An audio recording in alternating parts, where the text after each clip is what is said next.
How did Chu become so capable? It was also daring of her to refer to dear brother Shikyo while he was right there, hazy with blood loss or not. You look a fright, Miss Maomao. We will have to run a bath for you. I would rather you took care of the patient and these kids. She indicated Zyrohong and the unconscious Jayakujin. Yep. Chu hopped over and down from the fence. At the same moment the hidden door opened and several men came through. They started trying to pick up Shikyo and the children. Come now, Miss Maomao, this way, please. Here is a top you can wear. Chu put her own wrap over Maomao's shoulders. All that blood would just attract too much attention, she thought. She seemed her usual lackadaisical self, and yet something was going on here. Something nagged at Maomao. Not something big, just the sense that Chu was going a little faster than usual. She seemed to be busying herself protecting Maomao, but who was it who really needed the attention right now? Wasn't it the injured Shikyo? What's wrong? Chu asked. Why did you stop, Miss Chu? Maomao said and glanced backward. Two of the men had hefted Shikyo between them. An alarm bell was going off in her head. I absolutely should not say this. She should toddle off, take her bath, and pretend not to have seen any of this. That would be the smart play. But there's still the chance that it was the central government that tried to have him killed. And I don't think Jinchi was behind it. Slowly, Maomao opened her mouth. Miss Chu, she said again. Yes, Miss Maomao, what is it? Chu was smiling just like she always did. Where are they taking Master Shikyo? There was a beat. Then Chu said, Heh, Miss Maomao. She clapped a hand on Maomao's shoulder. You're such a handful, you know that. Sometimes you are too smart for your own good. Chu's eyes looked a little wider than usual and they weren't smiling. Chapter 11. The Southern in town wonder where I am, Maomao thought. She sat staring at a candle in a two-room suite where Chu had deposited her about half a day before. Zyrohong slept in the bed beside her, while Shikyo and Jayakujin were in the adjoining room. There was more than just a way into the secret passageway between the main house and the administrative office. There was also a way out. Maomao had done exactly as Chu told her as she shepherded them out of the tunnel. After that, Chu had blindfolded Maomao, hustled her into a carriage, and then brought her here wherever here was. Just play nice and don't make any trouble, Chu had requested, after which she went off somewhere and had yet to come back. At their destination, Maomao found a change of clothes ready for her and was given food as well. Their treatment was, all in all, reasonably polite. I wish I could say this was the first time this has happened. As she thought back on another instance of being kidnapped, Maomao drank some highly acidic grape wine they'd been given in lieu of water. Chu knew her tastes well. There was dried meat and fish to accompany the drink. A bucket was also provided, along with bandages, painkillers and anti-infectives, among other things. Considering Shikyo was in the next room, this seemed to be a clear instruction to treat him. Chu had taken the poison dart, so Maomao couldn't examine it right now. Maomao didn't even feel like trying to escape. Did they believe she would abandon an injured person? Chu appeared to have anticipated everything and even understood what Maomao was thinking. Therefore, running away probably wouldn't be helpful, even if she had wanted to. What do they want with us? Maomao wondered as she looked at Zyrohong. The girl had followed them, although rather hesitantly. She seemed quiet and calm, but her eyes were red and swollen. She had likely been crying, but as quietly as possible. Jayakujin had cried as well, but not so quietly. He regained consciousness and immediately began a terrible racket, weeping and sobbing. He then dropped off to sleep, but Maomao's ears still hurt from the howling. Really, the only thing for her to do was to get down to drinking in earnest. She was seized by the impulse to take a moment and try to organize what she knew. First, she would bracket the question of Chu's motivation. There were simply too many possibilities, and she would only confuse herself. If she was going to try to get someone's story, she should start with Shikyo in the next room. Unfortunately, he had developed a fever from his wound and was out of it at the moment. She would have to wait until he was feeling better. Let's start with a simple question: where am I?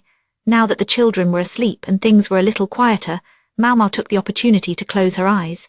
The room was closed off, but she could still hear sounds from outside.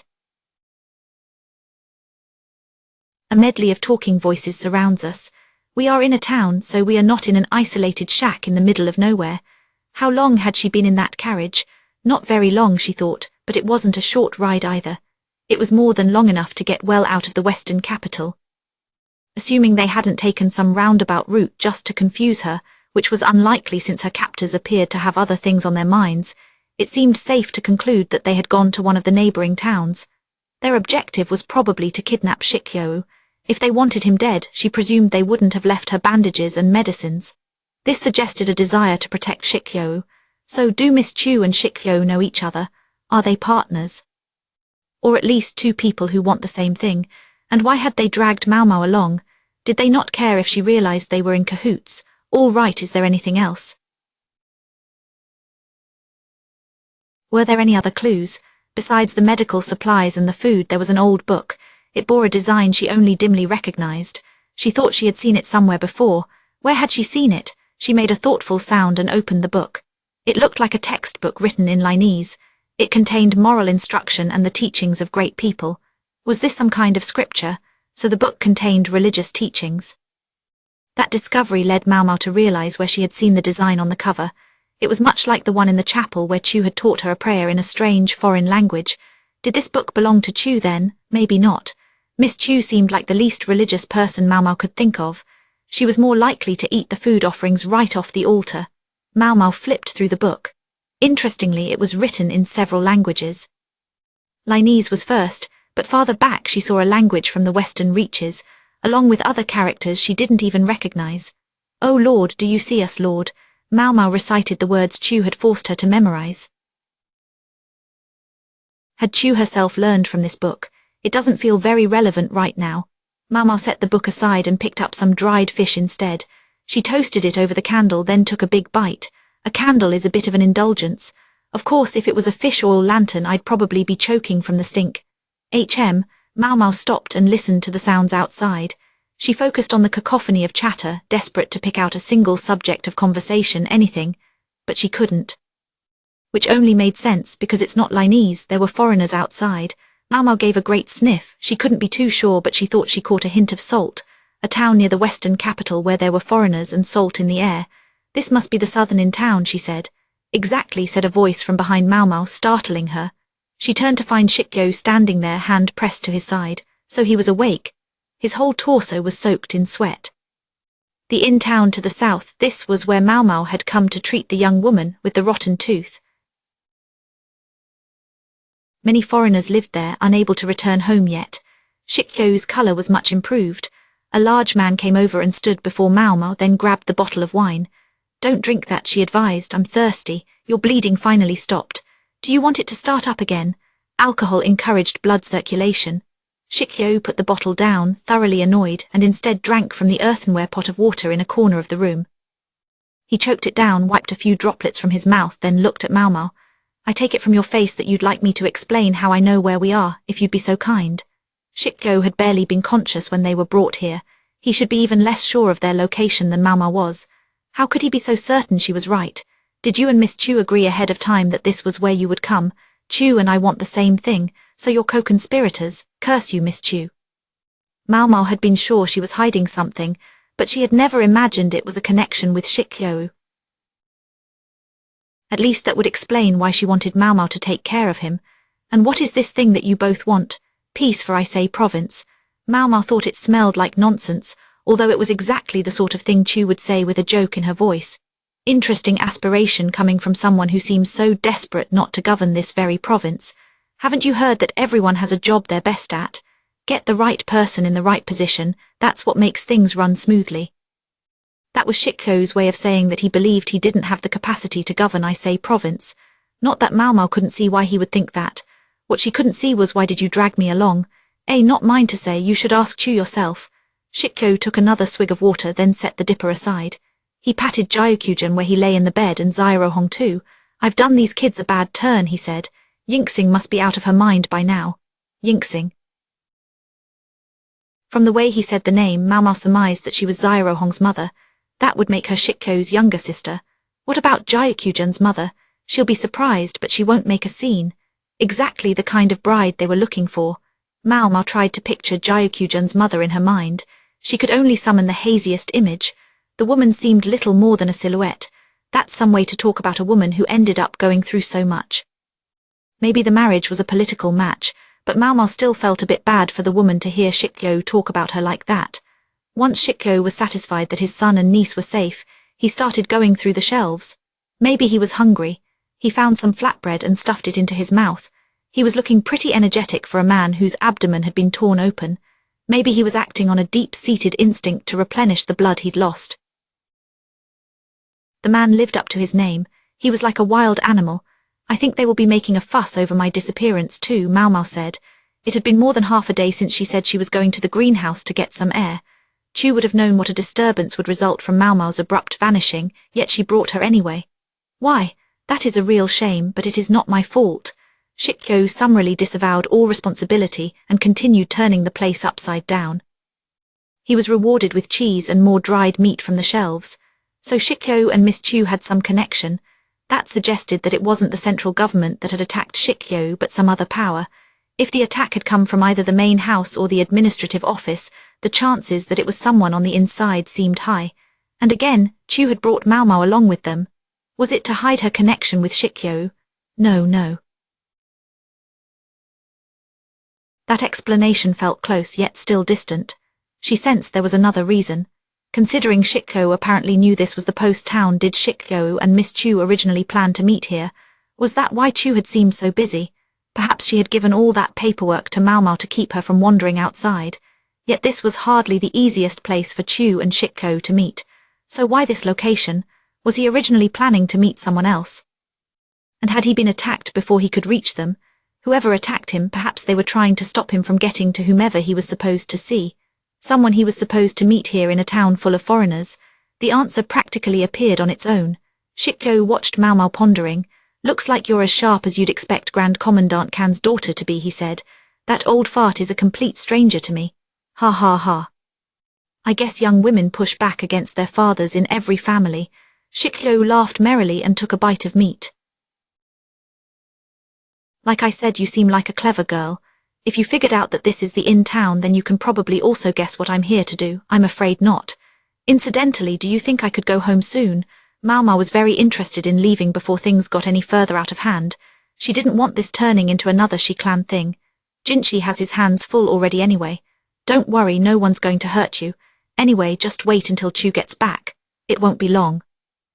Shikyo commenced eating ravenously, quite unbothered by Maomao's presence. On the cot, Zyrohong's eyes drifted open. Uncle. Oops, did I wake you? I'm sorry, sweetheart, you were hurt. Are you okay? I'm fine, I'm all better now. Thanks to you, I'm all right, and Jayakujin was too scared to move a muscle. Well, you showed him, hee. Shikyo patted Zyrohong's pale hair. We might not see your mom for a while, but you'll be with your uncle and that'll be fine, won't it? Zyrohong thought about that for a second, then nodded. Yeah, she did seem to like Shikyo a lot. At the same time, Maomao thought she saw another reason Jayakujin tormented Zyrohong. Who wouldn't be jealous if their beloved, nearly absentee father liked their cousin better? Shikyo lightly toasted some cheese and put it on some bread, then gave it to Zyrohong. She looked hesitant at first, but her uncle had given it to her after all, so she started taking little bites. All right, fair enough, Maomao said. When is Miss Chu supposed to get here? Within a few days. It won't take longer than that for everything you're imagining to be over. But during that time you cannot go outside. It's a shame I don't have anything to do here. It's not like we were planning on having you. I'm assuming you spoke up when you should have kept your mouth shut. Maomao didn't reply immediately to that. Yes, she had. If she'd pretended not to know anything instead, would Chu have let her walk placidly back to the medical office? She wasn't actually sure. One thing looked increasingly certain, though Chu had been acting with a great deal of freedom. She had always shown autonomy, but she was Bayu's wife.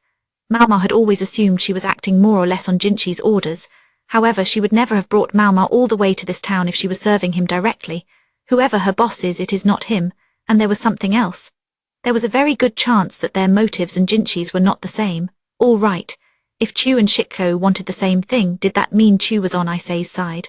What am I supposed to believe now? Maomao heaved a sigh and opened the weathered holy book.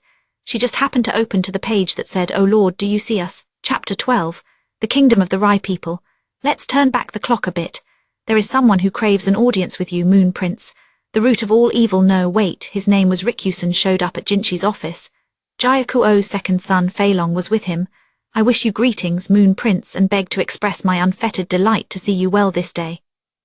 This was going beyond obsequious, Jinchi thought. What was the big idea? Before, this man had rubbed him the wrong way. Recently he had become positively aggravating. And Rikusen himself seemed perfectly well aware of that fact. He might even have been doing it on purpose. He was also, however, capable of doing excellent work, so Jinchi had no intention of treating him dismissively. If he let his emotions get the better of him now, it would only mean more work for him in the long run. He had the distinct impression that Rikusen might even like it if Jinchi drove him out of his position. "What do you need?" Jinchi asked. "Is it something that can't be conveyed by more of your paperwork? I thought it might be best to present this matter to you in person, sir." Rikusen glanced pointedly around the room. "Leave us for a moment," Jinchi said to the guards and bureaucrats with them. Basin was there too, as was Baryu behind his curtain, but that shouldn't be a problem. Gershan was on night shift guard duty and was currently getting some sleep. "If you think this will take very long, please feel free to sit. My gratitude for your consideration knows no bounds." Rikusen helped himself to the couch. Fei Long sat as well, but at least he looked reluctant. Rikusen had once served the freak strategist, and Jinchi detected a hint of his former boss in Rikusen's audacity. Beside Jinchi, Basin frowned slightly, but he didn't say anything. He still had more growing to do as Jinchi's bodyguard, but he had matured much compared to how he used to be, except for the duck standing next to him that was going to have to change. "A person from a foreign land wishes to meet you, Moon Prince," Rikusen said. "Who?" Jinchi asked brusquely. Normally, he would have expected to hear about such a matter before Rikusen. There were only so many ways a foreigner could get into this country. If they had come by sea or were stuck at the post town, Dahai would have mentioned it. Someone from the Rai Kingdom. The Rai Kingdom? Jinchi unfurled his mental map. Rai was one of the countries to the north, just north of Ise province in fact. It was part of the federation called Hokuaren. Hokuaren was made up of several nations, but practically speaking it was a single large country with several smaller satellite states. The kingdom of the Rai people bordered Li, so it served as a northern buffer with Hokuaren. Anyone foolish enough to pick a fight with Li would find themselves spending an inordinate amount of national resources to do it. At the same time, however, the Rai were menaced by Federation nations looking to expand their territory, so Li was forever having to reinforce their troops. The Rai people seemed to have drawn something of a short straw, and Jinchi sympathized with that. But at the same time, they were not an exceptionally friendly nation. The two lands maintained cordial relations, and that was all.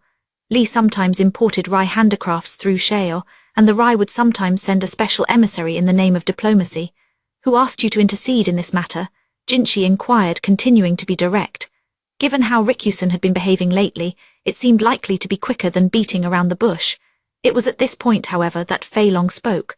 "Perhaps I may answer that question, sir." He might have been Jayakuo's son, but unlike his father he seemed fragile. "You may." Fei Long bowed deeply. "The emissary from the kingdom of the Rai was presented to us via an introduction from my uncle, my grandfather Jayakuan's second son." Fei Long knew very well that he had quite a few uncles, and rather than give a name, he simply referred to the second son. Jinchi knew the men's names, but admittedly the numbers were easier to follow. "The man in charge of land transport, yes?" Jinchi asked. "Yes, sir." "The second son oversees transport by land. The third son oversees transport by sea." Unlike Dahai, Jinchi hadn't had much contact with the second son. It's not surprising he might reach out to Jinchi through Fei Long. "And what does this emissary from the kingdom of the Rai want with me?" "As regards that, it seems the emissary would prefer to tell you himself, sir." Quite in contrast to Fei Long's apologetic attitude, Rikusen was smiling openly. He evidently relished the prospect of how Jinchi would respond. Jinchi had half a mind to arrest him for impertinence. "Must it be me?" Jinchi asked. "We judged it most prudent to involve the most highly placed person in the western capital," Rikusen said smoothly. Jinchi privately vowed to find some excuse to punish him. "Why not simply deal with this yourselves, Rikusen? Is your knowledge of the western capital not far more abundant than mine?" It was a nice, indirect way of saying that he didn't want to do it and would leave it to them. Rikusen's smile never faltered. "I question whether my station is high enough for such a duty." That was a polite way of saying he did not want to do it. "Not high enough? Do you mean to suggest someone so important would be sent as an emissary?" "I should think so, sir," Rikusen replied, still smiling. Jinchi closed his eyes without letting his expression slip. He heard someone knocking on a table behind the curtain. That was Baryu's signal. He knocked twice for yes, 3 times for no. His 2 taps meant he thought what Rikusen was saying was plausible. "What makes you say that?" Jinchi asked. "I think there are several odd things about the recent situation of the Rai Kingdom. No doubt you know what I speak of, Moon Prince. I need not belabor the point." Another 2 taps from Baryu, that settled it. Jinshi braced himself. Very well, I'll make time, I thank you. Rikusen and Feilong left the room with deep bows. When Jinshi could no longer hear their footsteps, he finally let out a sigh. Moon Prince, are you really going along with their request? Basin looked disturbed by the idea. It's not a matter of going along. I don't have a choice, and in that case it's my duty to do it.